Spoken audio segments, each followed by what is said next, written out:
Imagine two individuals. Both possess brilliant minds. One, an accomplished scholar, struggles to hold a job, burns bridges in every relationship, and finds themselves perpetually misunderstood. The other, perhaps not as academically decorated, effortlessly leads teams, resolves conflicts with grace, and builds a life rich in meaningful connections and professional triumphs. What separates them? It's not IQ. It's not raw intellect, or even sheer talent.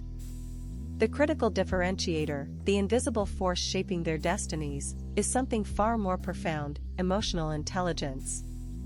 For decades, the standard measure of human potential was the intelligence quotient, or IQ. We revered cognitive abilities, logic, reasoning, analytical prowess. We still do. But in the mid-1990s, a new paradigm emerged, largely popularized by psychologist Daniel Goleman's groundbreaking book, Emotional Intelligence: Why It Can Matter More Than IQ. Goleman wasn't the first to articulate the concept. Psychologists Peter Salovey and John Mayer had coined the term in 1990, defining it as the ability to monitor one's own and others' feelings and emotions, to discriminate among them, and to use this information to guide one's thinking and action. But Goleman brought it to the mainstream, igniting a global conversation that continues to redefine our understanding of success and human potential. Before Goleman, the idea that soft skills were essential wasn't entirely new. Thinkers throughout history, from ancient philosophers like Aristotle, who spoke of the wise management of emotions, to pioneering psychologists in the early 20th century, subtly touched upon aspects of what we now call emotional intelligence. However, it was Goleman who synthesized these ideas, provided a compelling framework, and crucially, presented data demonstrating its tangible impact on every facet of life, from personal well-being to corporate leadership, from educational achievement to enduring romantic partnerships. So, what exactly is emotional intelligence? It's far more than simply being nice or sensitive. It's a sophisticated set of skills encompassing 5 core components: self-awareness, self-regulation, motivation, empathy, and social skills. These aren't innate, fixed traits like eye color or height. They are dynamic, learnable competencies that can be cultivated and strengthened throughout life. And the stakes couldn't be higher. Research by the Carnegie Institute of Technology found that 85% of financial success is due to personality and the ability to communicate, negotiate, and lead. Only 15% is due to technical knowledge. Furthermore, a study by TalentSmart, involving more than 1 million people, found that EQ is responsible for 58% of performance in all types of jobs, and that 90% of top performers are high in EQ. Consider a high-stakes corporate environment. Project Manager A, brilliant with algorithms and spreadsheets, often snaps at team members under pressure, micromanages relentlessly, and struggles to articulate his vision in an inspiring way. His team is technically proficient, but morale is low, and turnover is high. Then there's Project Manager B, equally skilled technically, but also a master of reading the room. She notices when her team is stressed, offers support, gives constructive feedback that motivates rather than demoralizes, and fosters an atmosphere of trust and open communication. Her team consistently exceeds targets, innovates, and reports high job satisfaction. The difference isn't just good management, it's a profound disparity in emotional intelligence. Emotional intelligence allows us to decode the subtle cues in ourselves and others, the fleeting frown, the slight shift in posture, the cadence of a voice. It enables us to understand why we feel what we feel, to manage those feelings constructively, and to influence others positively. It's the capacity to remain calm under duress, to bounce back from setbacks, to inspire loyalty, and to forge genuine connections that transcend superficial interactions. In a world increasingly driven by technology and data, the very human skills of emotional intelligence are becoming not just desirable, but utterly indispensable. They are the bedrock of adaptive leadership, resilient teams, and thriving communities. So, what if you could understand your own emotional landscape with crystal clarity? What if you could navigate the complex emotions of others with empathy and precision? What if you could unlock a level of personal and professional influence you never thought possible? The journey into emotional intelligence mastery promises not just self-improvement, but a profound transformation of how you experience and shape your world. But where do we begin to uncover this hidden power? The first, and arguably most crucial, step lies within ourselves, in the deep, often challenging, realm of self-awareness. It's here, within our own minds, that the true mastery begins. Before we can effectively understand or manage anyone else, we must first understand ourselves. This isn't just a philosophical notion, it's the bedrock of emotional intelligence. Self-awareness, the first and most fundamental component of EQ, is essentially the ability to accurately perceive and understand your own emotions, thoughts, values, strengths, weaknesses, and motivations. It's like having an internal radar, constantly scanning your inner landscape and providing real-time data about who you are and why you react the way you do. Neuroscience confirms the critical role of self-awareness. Studies using fMRI show that when individuals engage in self-reflection or become aware of their emotions, there's increased activity in the prefrontal cortex, particularly the medial prefrontal cortex. This region is vital for self-referential processing, introspection, and understanding one's own mental states. Without this capacity, we're essentially operating on autopilot, driven by unconscious biases, knee-jerk reactions, and unexamined impulses.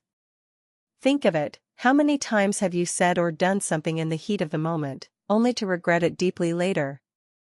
That's often a failure of self-awareness and its immediate successor, self-regulation. True self-awareness goes beyond simply knowing you're angry or happy. It involves a deeper, nuanced understanding. It's about recognizing the triggers for your anger. Is it a feeling of disrespect? A perceived injustice? Is it rooted in past experiences? It's about differentiating between fleeting irritation and deep-seated resentment. It's about understanding the subtle physiological changes that accompany your emotions, the tightening in your chest, the flush in your face, the racing heart. These are your body's signals, rich with information if you only learn to listen. Developing self-awareness isn't a passive process, it requires active engagement. One of the most effective tools is mindfulness. Mindfulness, rooted in ancient meditative practices and validated by modern science, is the practice of paying attention to the present moment, non-judgmentally.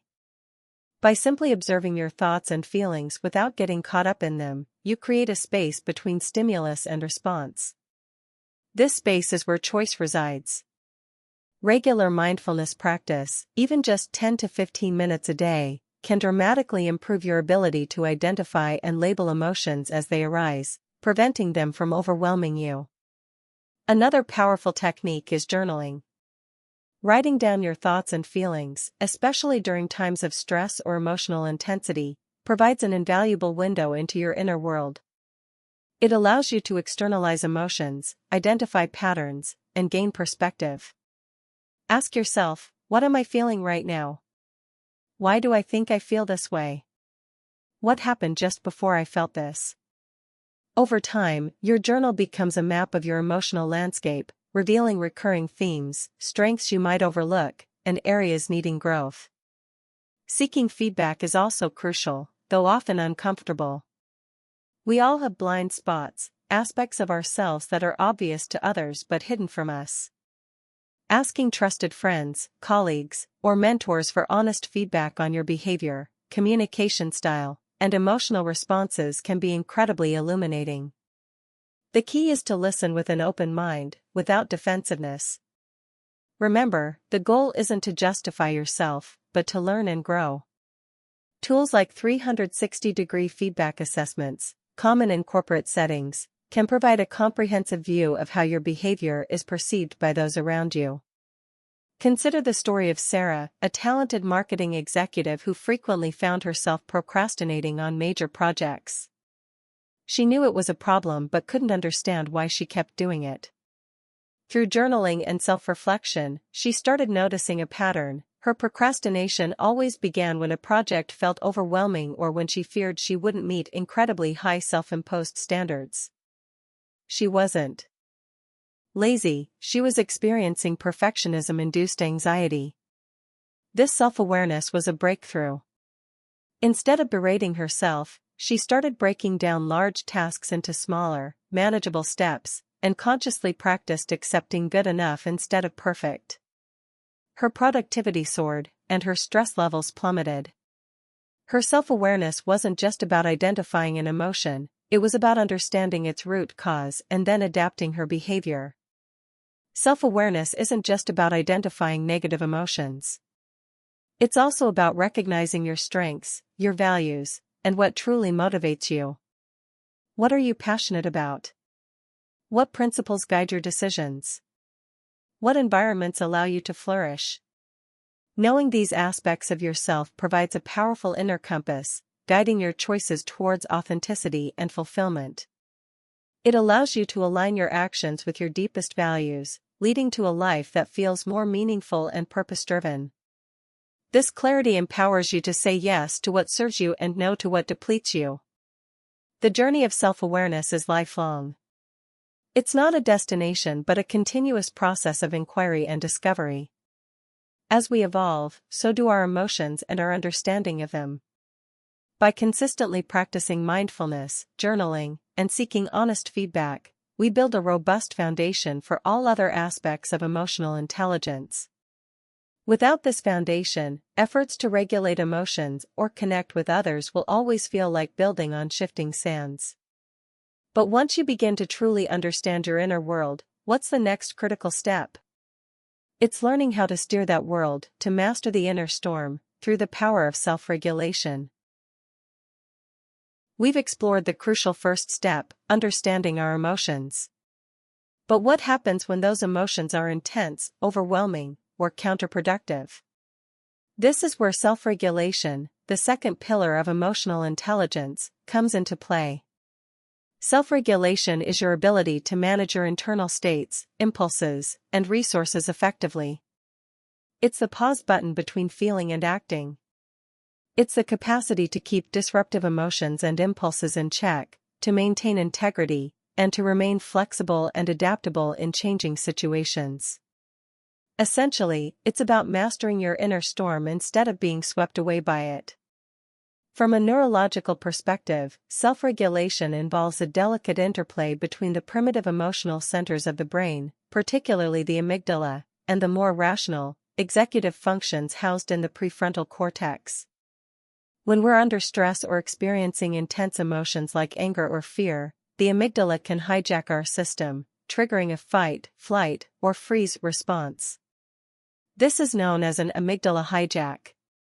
Self-regulation is the process by which the prefrontal cortex steps in, applying brakes to the amygdala's impulsivity, allowing for more considered, rational responses. It's about building stronger neural pathways that favor thoughtful action over reactive instinct. Think of self-regulation as your internal thermostat. When the temperature, your emotional state, gets too high or too low, you have the power to adjust it. This doesn't mean suppressing emotions, which can be counterproductive and even harmful. Instead, it means acknowledging them, understanding their message, and then choosing a constructive response. It's about emotional agility, the ability to move through your emotions with intention, rather than getting stuck or letting them dictate your behavior. This is particularly vital in high-pressure situations, where a poorly regulated emotional response can have devastating consequences, both personally and professionally. So, how do we develop this crucial skill? One of the most immediate and effective techniques is mindful breathing. When you feel an intense emotion rising, consciously shift your attention to your breath. Deep, slow breaths activate the parasympathetic nervous system, which counteracts the fight or flight response. Try the 4-7-8 breathing technique. Inhale for 4 counts, hold for 7, exhale slowly for 8. Even a few rounds can bring your heart rate down and help you regain composure.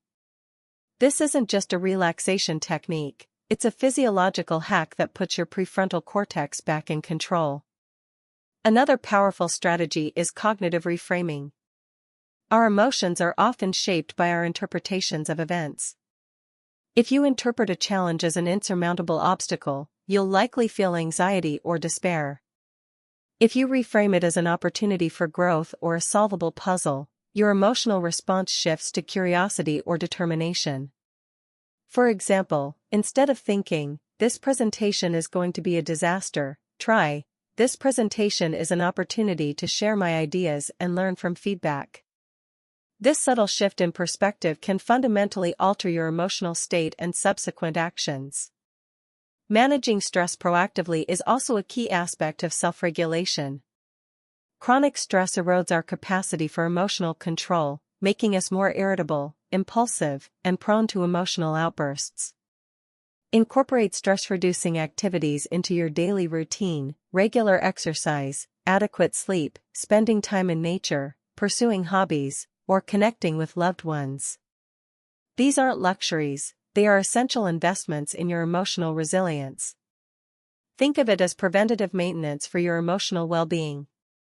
Consider the case of David, a regional sales manager. He had a reputation for flying off the handle when sales targets were missed, often yelling at his team during weekly meetings. This created a culture of fear, and his team's performance, predictably, suffered.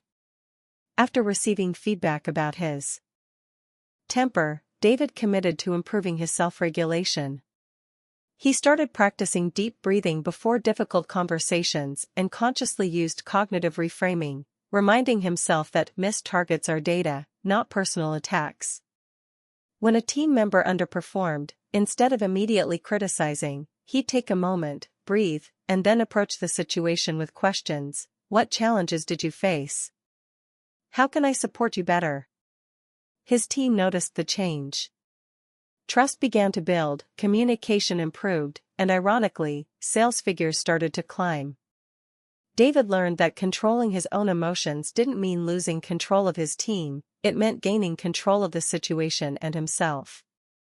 Self-regulation also encompasses adaptability, the ability to adjust to changing circumstances with flexibility. Life is inherently unpredictable. Economic downturns, technological shifts, personal crises, these are all tests of our ability to manage our emotional responses to uncertainty. Those with high self-regulation don't panic or resist change, they assess, adjust, and move forward. They see challenges as puzzles to solve, not walls to crash into. This resilience is a hallmark of true emotional mastery.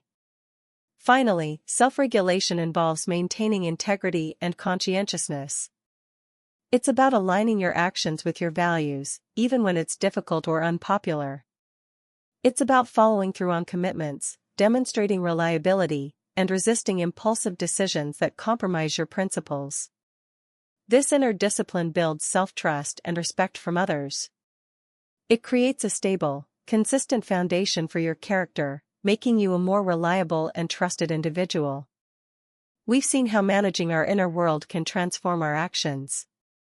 But what fuels this self-management, and how can we harness our emotions to drive us towards our greatest aspirations?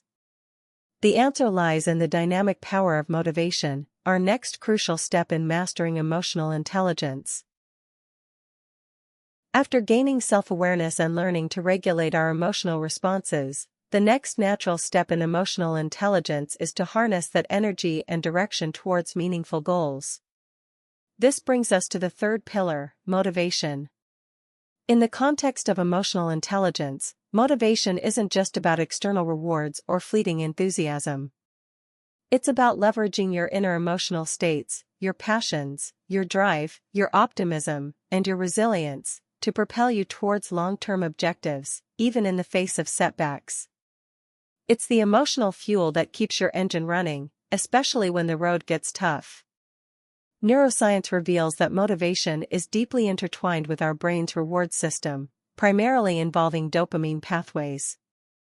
When we anticipate a reward or achieve a goal, dopamine is released, creating feelings of pleasure and reinforcement. However, emotionally intelligent motivation isn't solely dependent on these external hits. It's about cultivating intrinsic motivation, the drive that comes from within, from the satisfaction of mastering a skill, contributing to a cause you believe in, or fulfilling a personal purpose. This internal drive is far more sustainable and powerful than any external incentive. Daniel Goleman identified several key components of emotionally intelligent motivation: a strong drive to achieve, optimism even in the face of failure, commitment to personal and organizational goals, and initiative. Let's delve into what each of these means. A strong drive to achieve isn't about being a workaholic, it's about striving for excellence for its own sake, seeking to improve performance, and embracing challenging goals. It's a deep-seated desire to do better, to learn more, and to continuously grow. This drive is often rooted in a sense of purpose, a belief that your efforts contribute to something larger than yourself. Optimism is another critical component. This isn't about blind positivity, ignoring problems or difficulties. Instead, it's about maintaining a positive outlook even when facing obstacles and setbacks. Emotionally intelligent optimists view failures as temporary, isolated events, not as personal shortcomings or permanent conditions. They see challenges as opportunities for learning and adaptation. When a project fails, they ask, "What can I learn from this?" rather than "I'm a failure." This resilient mindset allows them to bounce back quickly, persist longer, and ultimately achieve more. Commitment to personal and organizational goals speaks to our ability to align our individual aspirations with the broader objectives of a team, family, or organization. It's about having a clear vision and dedicating ourselves to its realization, even when the path is long and arduous. This often requires delaying gratification, making sacrifices, and maintaining focus over extended periods. For example, an entrepreneur might face years of struggle and financial uncertainty, but their unwavering commitment to their vision keeps them going. A parent might make countless personal sacrifices for their child's future, driven by a deep emotional commitment. Finally, initiative is the readiness to act, to seize opportunities, and to go above and beyond what is expected. It's about taking ownership, being proactive, and not waiting for permission or external prompting. An employee with high initiative doesn't just complete tasks, they identify potential problems, propose solutions, and actively seek ways to add value. They are often the ones who innovate, adapt, and drive progress within any group or organization. This proactive stance comes from a place of confidence and a belief in one's ability to make a difference. Consider the remarkable story of Dr. Katalin Karikó, whose unwavering commitment and optimism revolutionized mRNA technology. For decades, her research into mRNA, which now underpins leading COVID-19 vaccines, was largely ignored, underfunded, and met with skepticism. She faced demotion, grant rejections, and the constant pressure to abandon her work. Yet, Karikó persisted. She wasn't driven by fame or immediate reward, but by an intrinsic belief in the potential of mRNA to treat diseases. Her drive, resilience, and optimism, even when facing repeated setbacks and professional marginalization, are textbook examples of emotionally intelligent motivation. Her story reminds us that true progress often requires an almost superhuman persistence, fueled by an internal fire that cannot be extinguished by external forces. So, how do we cultivate this powerful form of motivation? It starts with aligning your goals with your deepest values and passions. When your work or pursuits genuinely resonate with what you care about, motivation flows more naturally. Practice positive self-talk and challenge negative thoughts that undermine your confidence. Visualize success, not just the outcome, but the process and the effort involved. Celebrate small wins along the way to reinforce your progress and boost dopamine. And critically, cultivate a growth mindset, as popularized by psychologist Carol Dweck, viewing abilities and intelligence not as fixed traits, but as something that can be developed through dedication and hard work. This mindset transforms challenges from threats into exciting opportunities for learning. Motivation, when infused with emotional intelligence, transforms from a fleeting burst of energy into a sustainable, purpose-driven force. It enables us to endure hardship, overcome adversity, and tirelessly pursue our dreams. It's the engine of personal evolution and achievement. But even with a clear sense of purpose and unwavering drive, our journey is rarely solitary. We live in a world of complex interconnections. To truly thrive, we must extend our emotional intelligence beyond ourselves, into the hearts and minds of others. And that brings us to the profound and transformative power of empathy. We've navigated the inner landscape of self-awareness, mastered the art of self-regulation, and ignited the flame of intrinsic motivation. Now, our journey takes us outward, beyond the self, to the profound and often challenging realm of understanding others. This is the fourth pillar of emotional intelligence, empathy. Empathy is not merely sympathy or pity, it is the ability to understand and share the feelings of another. It's the capacity to put yourself in someone else's shoes, to see the world from their perspective, and to truly feel what they are feeling.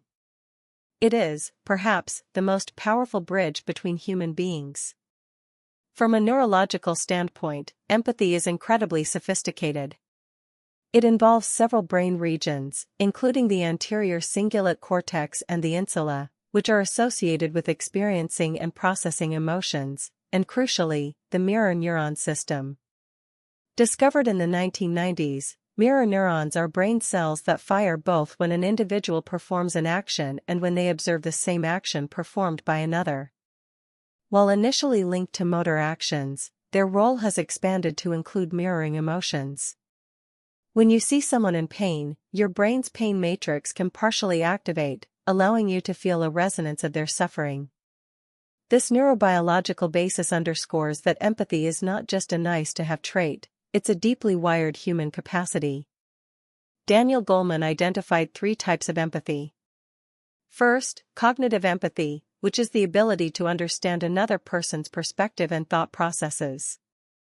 It's like intellectually knowing what someone is going through.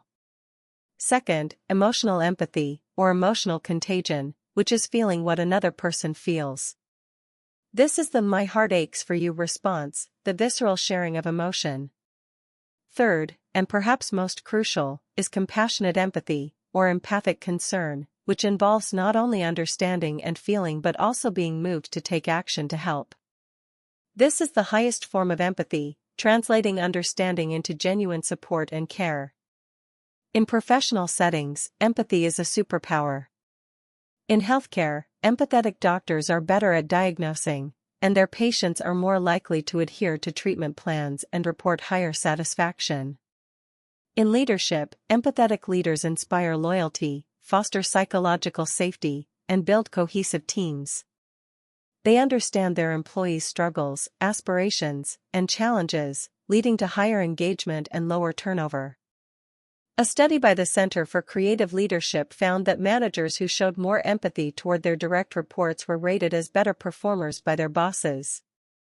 In customer service, an empathetic representative can de-escalate volatile situations, build trust, and turn a frustrated customer into a loyal advocate. Instead of just following a script, they actively listen, validate the customer's feelings, "I understand how frustrating that must be," and then work towards a solution. This approach transforms a transactional interaction into a human connection. Without empathy, our interactions become cold, transactional, and often lead to misunderstanding and conflict. So, how do we cultivate this vital skill? The first step is active listening. This means giving someone your full, undivided attention, not just waiting for your turn to speak. Put away your phone, make eye contact, and truly hear not just the words, but the emotions beneath them. Ask open-ended questions like, "How did that make you feel?" or, "Can you tell me more about that?" Summarize what you've heard to confirm understanding. So, if I'm hearing you correctly, you're feeling frustrated because X happened, and you're worried about Y. This validates their experience and encourages deeper sharing. Another powerful tool is perspective taking. This involves consciously trying to imagine yourself in the other person's exact situation. What are their goals? What are their fears? What are their past experiences that might be influencing their current reactions?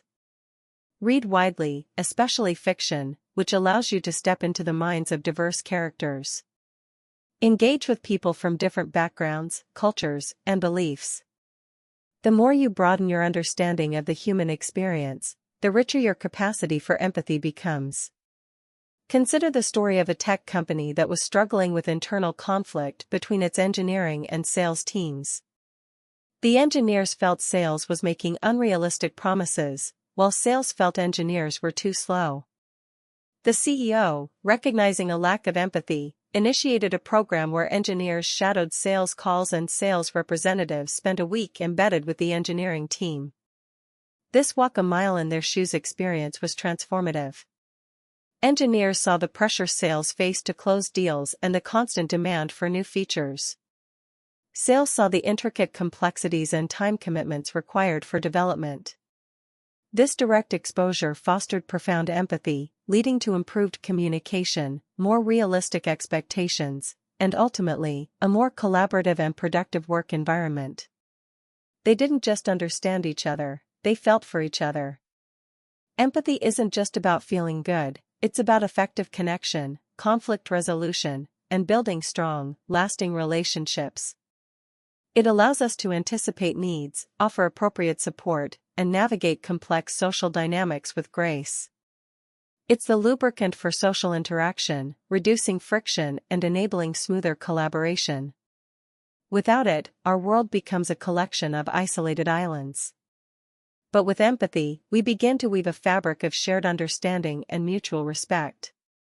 This ability to connect with others on a deeper level is the essential precursor to influencing, collaborating, and thriving in any social context, leading us directly to the final and perhaps most visible pillar of emotional intelligence, social skills. We've journeyed through the intricate landscape of our inner world, our self-awareness, our self-regulation, and our motivation. We've then extended our understanding to others through the lens of empathy. Now, we arrive at the culmination of emotional intelligence, social skills. This final pillar is the grand application of all the preceding components. Social skills are the practical abilities we use to interact effectively with others, to build rapport, to influence, to negotiate, to lead, and to resolve conflicts gracefully. It's the art of connection, the dance of human interaction, where our inner emotional wisdom meets the external world. Social interaction is incredibly complex, involving rapid processing of verbal and nonverbal cues, quick decision-making, and constant adaptation. The brain's social networks, particularly those involving the prefrontal cortex, temporal parietal junction, and superior temporal sulcus, are constantly active during these interactions, processing facial expressions, body language, and tone of voice. Individuals with strong social skills are adept at reading these signals, understanding the unstated rules of engagement, and tailoring their communication to resonate with their audience. They are, in essence, master communicators and relationship builders. Daniel Goleman identified several key competencies within social skills: influence, communication, conflict management, leadership, change catalyst, building bonds, collaboration and cooperation, and team capabilities. Let's unpack a few of these. Influence isn't about manipulation, it's about the ability to persuade and inspire others, to move them towards a shared goal through compelling vision and genuine connection. It comes from credibility, trustworthiness, and the ability to articulate ideas in a way that resonates emotionally. Think of a leader who can rally a diverse team around a challenging objective, not through authority, but through shared enthusiasm and purpose. Communication is far more than just speaking clearly. It involves sending clear, convincing messages, but also being an exceptional listener. It means being attuned to nonverbal cues, the subtle shrug, the averted gaze, that often convey more than words. Effective communicators know when to speak, when to listen, and how to adapt their message to different audiences. They avoid jargon, practice clarity, and foster open dialogue. This two-way street of genuine exchange is the lifeblood of any healthy relationship, be it personal or professional. Conflict management is another critical social skill.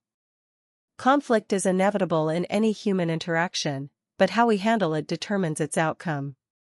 Individuals with high social skills don't shy away from conflict, they approach it constructively. They can diffuse tense situations, find common ground, and negotiate win-win solutions. This involves active listening, empathy to understand underlying needs, and self-regulation to remain calm under pressure. Instead of blaming, they focus on problems and solutions, preserving relationships even amidst disagreement.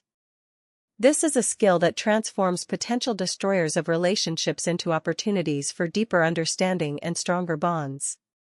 Building bonds and fostering collaboration and cooperation are also essential.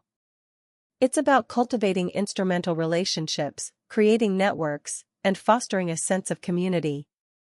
It means working effectively with others towards shared goals, sharing resources, and taking collective responsibility. This isn't just about being friendly, it's about consciously building trust, offering support, and creating an environment where everyone feels valued and empowered to contribute their best. Successful teams are not just groups of talented individuals, they are emotionally intelligent ecosystems where members support, challenge, and uplift one another. Consider the story of Maria, a newly appointed team lead in a tech startup. Her team was brilliant but fragmented, with individuals often working in silos and occasional clashes over project ownership. Maria, despite her technical prowess, recognized her primary challenge was to unite the team. She started by scheduling one-on-one listening sessions with each team member, practicing deep empathy to understand their individual frustrations and aspirations. She then organized team-building activities focused on shared challenges, not just superficial fun. During conflicts, instead of imposing solutions, she facilitated open discussions, encouraging team members to actively listen to each other's perspectives, using techniques she learned to foster cognitive and emotional empathy. Her strong communication, conflict resolution skills, and ability to build genuine rapport transformed the team from a collection of individuals into a high-performing, collaborative unit. Productivity soared, and the team became a model for the rest of the company.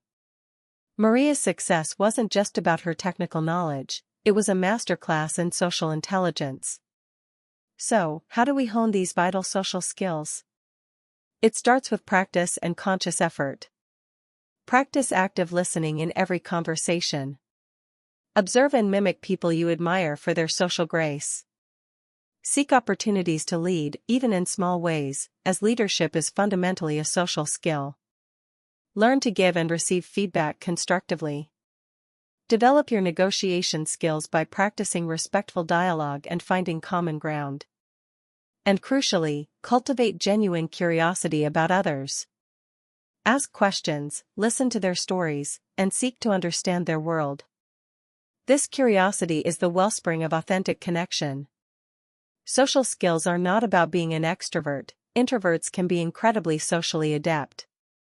It's about authenticity, respect, and the ability to navigate human relationships with grace and effectiveness. It's the ability to forge alliances, inspire action, and build communities that thrive. These skills are not just for the social butterflies or the charismatic leaders, they are essential for anyone who wishes to live a rich, interconnected, and impactful life. We've seen the power of EI within individuals and in their direct interactions. But how does this translate into broader real-world success? The answer lies in examining the profound impact of emotional intelligence across diverse fields, from the boardroom to the classroom, revealing its universal relevance.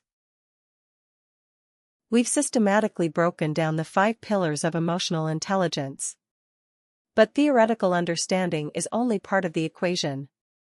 The true power of EQ lies in its application, its tangible impact on our lives and the world around us. In this chapter, we'll explore compelling real-world examples, case studies that vividly illustrate how emotional intelligence isn't just a soft skill but a critical driver of success in leadership, education, relationships, and even in addressing global challenges. These stories will demonstrate that mastering our emotions and understanding others isn't just beneficial, it's transformative. Leadership *. Perhaps nowhere is the impact of emotional intelligence more evident than in leadership. Traditional leadership models often emphasized intellect, strategic thinking, and decisive action. While important, these alone are insufficient. Consider the former CEO of PepsiCo, Indra Nooyi. She was renowned for her strategic vision, but also for her deep empathy. She famously wrote personal letters to the parents of her senior executives, thanking them for raising such wonderful children, acknowledging their sacrifices. This wasn't a PR stunt, it was a genuine expression of her appreciation and understanding of the human element in her workforce. This small, yet profound act fostered immense loyalty and connection. Nooyi understood that to lead a global corporation, you needed to connect with people on a deeply human level, acknowledging their lives beyond the office. Her approach created a culture where employees felt valued, leading to higher engagement and a more resilient organization. Her EI made her not just a brilliant strategist, but a beloved and effective leader. Education *. The role of EI in education is increasingly recognized. Beyond academic aptitude, emotionally intelligent students are better at managing stress, resolving conflicts with peers, and showing empathy, leading to improved social-emotional learning outcomes. Consider the Roots of Empathy program, an evidence-based classroom program active in several countries. It brings babies and their parents into classrooms to help children identify and understand the baby's emotions. This simple yet powerful intervention has been shown to reduce aggression among schoolchildren while increasing prosocial behaviors and empathy. Teachers who model high emotional intelligence create classrooms that are psychologically safe, fostering an environment where students feel comfortable taking risks, asking questions, and expressing themselves, leading to deeper learning and better academic results. It's about educating the whole child, not just their cognitive capacity. Personal relationships * In our personal lives, emotional intelligence is the bedrock of lasting, fulfilling relationships. Psychologist John Gottman, a leading researcher on marital stability, found that emotionally intelligent marriages are characterized by partners who are skilled at understanding and responding to each other's emotional signals. They can de-escalate conflicts, repair emotional ruptures, and build a love map of their partner's inner world. Conversely, relationships lacking in EI often succumb to what Gottman calls the four horsemen of the apocalypse: criticism, contempt, defensiveness, and stonewalling. These are all manifestations of low emotional self-awareness, poor self-regulation, and a profound lack of empathy. High EI partners communicate openly, validate each other's feelings, and actively work to understand each other's perspectives, leading to deeper intimacy and resilience against life's inevitable challenges. Teamwork and collaboration * In today's interconnected world, very few significant achievements are the result of solitary effort. Effective teamwork relies heavily on emotional intelligence. Consider the complex environment of a surgical team. Each member, from the surgeon to the anesthetist to the nurses, must operate with precision and communicate seamlessly under extreme pressure. A single emotional outburst, a lack of empathy for a colleague's stress, or an inability to self-regulate anxiety can have life or death consequences. High-performing surgical teams demonstrate incredible emotional intelligence. They communicate clearly, anticipate each other's needs, offer support, and maintain composure, even when facing unexpected complications. This is why many leading medical institutions now incorporate EI training into their curricula, recognizing that technical brilliance alone is insufficient. Negotiation and conflict resolution * Whether it's a multi-million-dollar business deal or a family dispute, emotional intelligence is a key determinant of successful negotiation. A skilled negotiator doesn't just focus on facts and figures, they pay close attention to the other party's emotions, their underlying fears, and their unspoken desires. They use empathy to understand the other side's perspective and self-regulation to keep their own emotions in check. Roger Fisher and William Urey's seminal work Getting to Yes emphasizes separating the people from the problem and focusing on interests, not positions, principles that are fundamentally rooted in emotional intelligence. By understanding emotional triggers and motivations, emotionally intelligent negotiators can build rapport, find creative solutions, and achieve mutually beneficial outcomes, even in seemingly intractable situations. These case studies highlight a consistent truth: the ability to understand and manage emotions, our own and others, is not just a nice to have, but a fundamental advantage. In a rapidly changing world, where technical skills can quickly become obsolete, emotional intelligence offers a timeless and transferable toolkit. It empowers us to adapt, to innovate, to build bridges, and to lead with authenticity. It's the human element that technology can never replicate. But how is it that we can actually change our emotional intelligence? Is it a fixed trait, or can our brains truly be rewired for greater emotional mastery? The answers lie in the fascinating intersection of psychology and neuroscience, revealing the incredible plasticity of the human brain. For decades, the prevailing belief was that our intelligence, including our emotional capacity, was largely fixed by adulthood. You were either born with it or not. But thanks to revolutionary advances in neuroscience, we now understand that the human brain is far more dynamic and adaptable than previously imagined. This brings us to a crucial and empowering truth: emotional intelligence is not hardwired at birth, it can be learned, cultivated, and strengthened throughout our lives. Our brains can literally be rewired for greater emotional mastery. The key concept here is neuroplasticity, the brain's astonishing ability to reorganize itself by forming new neural connections throughout life. Every thought you think, every emotion you experience, every skill you learn, subtly reshapes your brain's structure and function.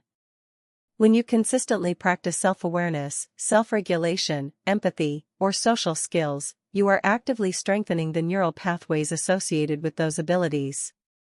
Conversely, when you neglect these skills, those pathways can weaken.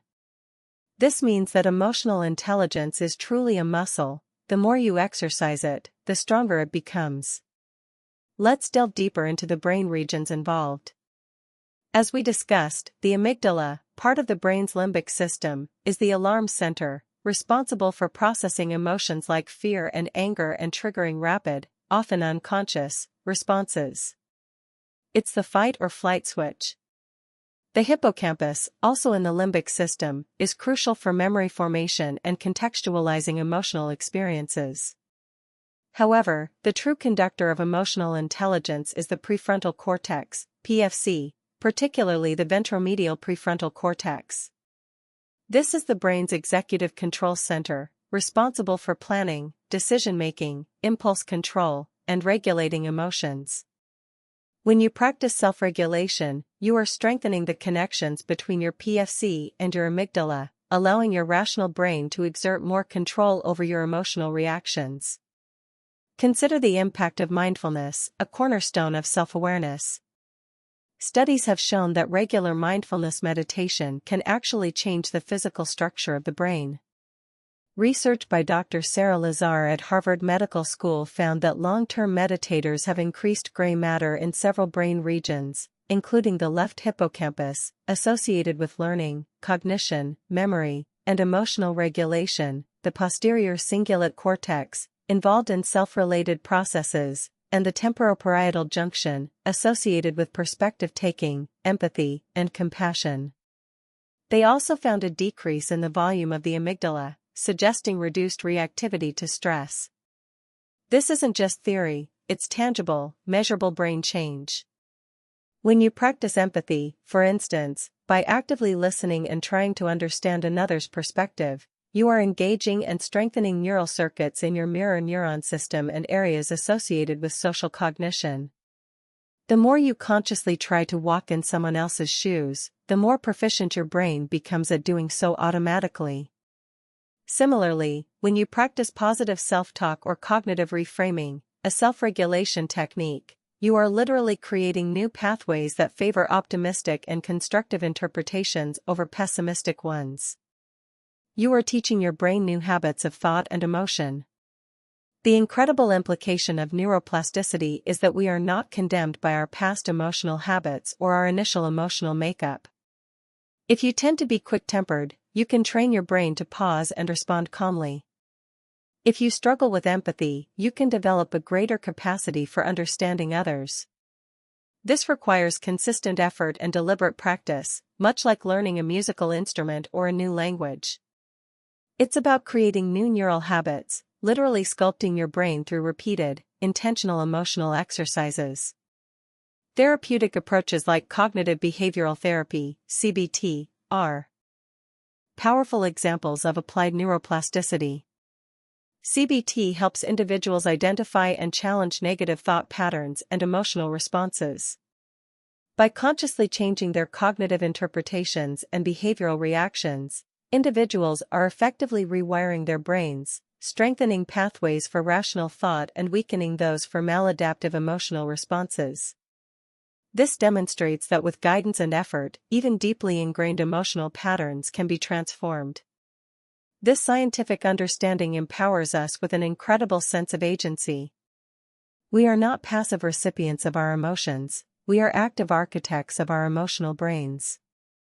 Every conscious choice we make to be more self-aware, to regulate our impulses, to understand others, and to connect effectively, contributes to a more robust, resilient, and emotionally intelligent neural network. This isn't about eradicating emotions, but about integrating them wisely, allowing them to inform rather than control us. It's about building a brain that serves our highest intentions. The journey of mastering emotional intelligence is a scientific endeavor as much as it is a personal one. It's about leveraging the incredible adaptability of our brains to create a richer inner life and more fulfilling external relationships. We've explored the scientific why and how of emotional intelligence development. But what does this look like in practice?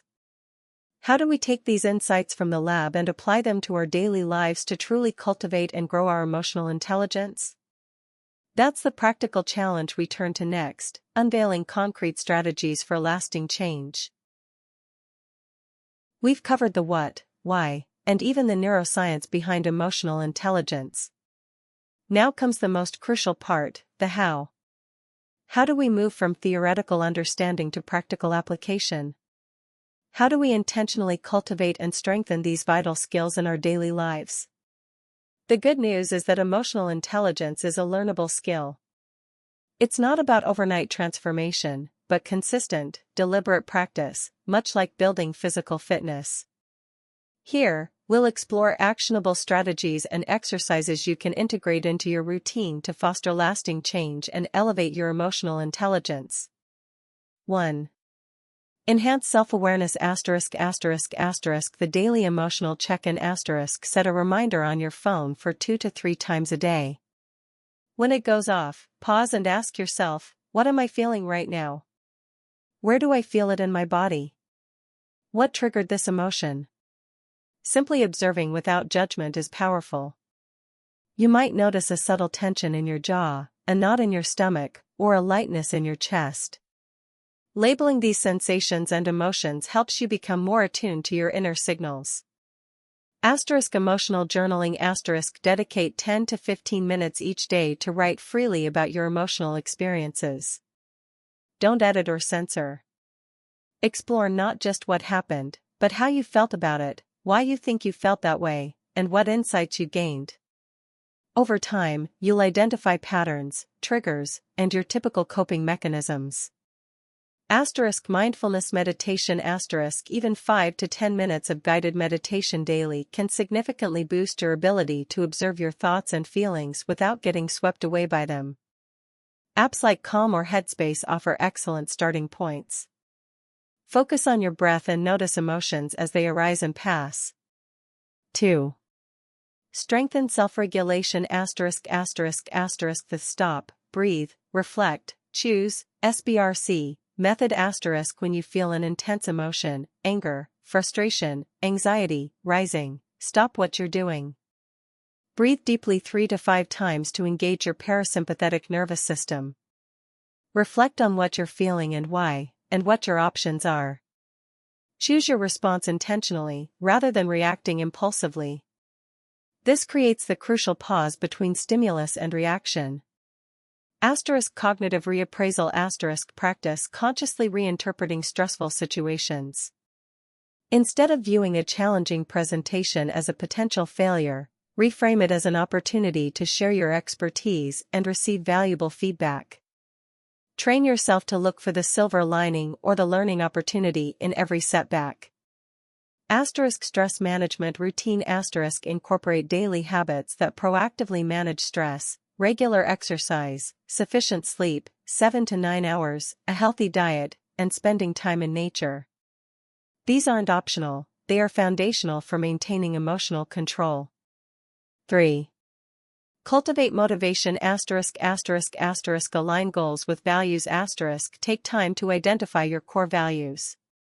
Then, ensure your personal and professional goals are genuinely aligned with these values.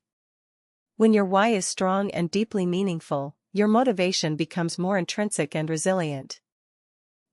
Practice optimistic self-talk. Challenge negative inner dialogue.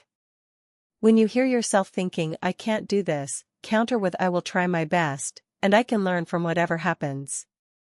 Focus on effort and progress, not just perfection. Visualize success and overcoming obstacles. Regularly visualize yourself achieving your goals, but also visualize yourself successfully navigating the challenges and setbacks along the way. This mental rehearsal builds resilience and reinforces your belief in your ability to persist. 4. Build empathy. Practice active and reflective listening. In conversations, make a conscious effort to truly hear the other person. Put away distractions. Ask clarifying questions. "Can you tell me more about that?" and paraphrase what you hear. "So, what I'm hearing is that you feel X because Y happened. Is that right?" This validates their experience and helps you understand their perspective more deeply. Seek out diverse perspectives. Read books, watch documentaries, and engage in conversations with people from different backgrounds, cultures, and walks of life. The more you expose yourself to varied experiences and viewpoints, the broader your capacity for understanding and empathy becomes. Practice perspective taking. When someone expresses a strong emotion, pause and actively try to imagine yourself in their exact situation. What might they be feeling? What might be driving their behavior? What are their likely hopes and fears in this moment? This mental exercise strengthens your empathy muscle. 5. Enhance social skills. Give and receive constructive feedback. Learn to deliver feedback in a way that is specific, actionable, and focuses on behavior rather than personality. Equally important, practice receiving feedback without defensiveness, viewing it as an opportunity for growth. Master nonverbal communication. Pay attention to your own body language, eye contact, posture, gestures, and consciously adjust it to convey openness and confidence. Practice reading the nonverbal cues of others, a furrowed brow, crossed arms, a subtle smile, to better understand their unspoken messages. Practice conflict resolution. Don't avoid disagreements. Instead, learn to approach them constructively. Focus on identifying shared interests, finding common ground, and seeking win-win solutions. Practice techniques like I statements, "I feel X when Y happens," to express your needs without blaming. Network with intention. Attend events, join groups, and connect with people not just for personal gain, but with a genuine interest in building relationships. Ask open-ended questions, listen more than you speak, and look for ways to offer value to others. The journey of emotional intelligence mastery is a marathon, not a sprint. There will be moments of frustration, setbacks, and times when you fall back into old habits. That's perfectly normal. The key is persistence, self-compassion, and a continuous commitment to learning and growth. Each small step you take, each conscious choice to engage your emotional intelligence, rewires your brain and brings you closer to becoming the best version of yourself. Imagine a world where these skills are not just practiced by a few, but by many. A world where leaders inspire with empathy, where conflicts are resolved with grace, and where every interaction is infused with genuine understanding. This isn't a utopian dream, it's a possibility within our grasp, starting with each individual's commitment to mastering their own emotional world. We've explored the depths of this incredible human capacity. Now, what does this mastery mean for our future, and what legacy will we choose to leave behind? We've traveled through the intricate landscape of emotional intelligence, from the quiet reflections of self-awareness to the dynamic interplay of social skills. We've seen its power reflected in groundbreaking scientific research and transformative real-world stories. But as our journey nears its end, it's crucial to pause and consider the profound implications of this mastery, not just for our individual lives, but for the collective future of humanity. The revolution of emotional intelligence is not just about personal success, it's about shaping a more empathetic, resilient, and collaborative world. For you, personally, mastering emotional intelligence means unlocking a level of potential you might not have realized existed. It means navigating challenges with greater calm, building relationships that are deeper and more fulfilling, leading with authenticity and impact, and experiencing a profound sense of purpose. It means becoming the kind of person who can not only thrive in complexity but also contribute meaningfully to the lives of others. Your career will flourish, your personal life will deepen, and your overall well-being will dramatically improve. It's an investment that pays dividends across every aspect of your existence. In the workplace, the shift towards valuing emotional intelligence is accelerating. As AI and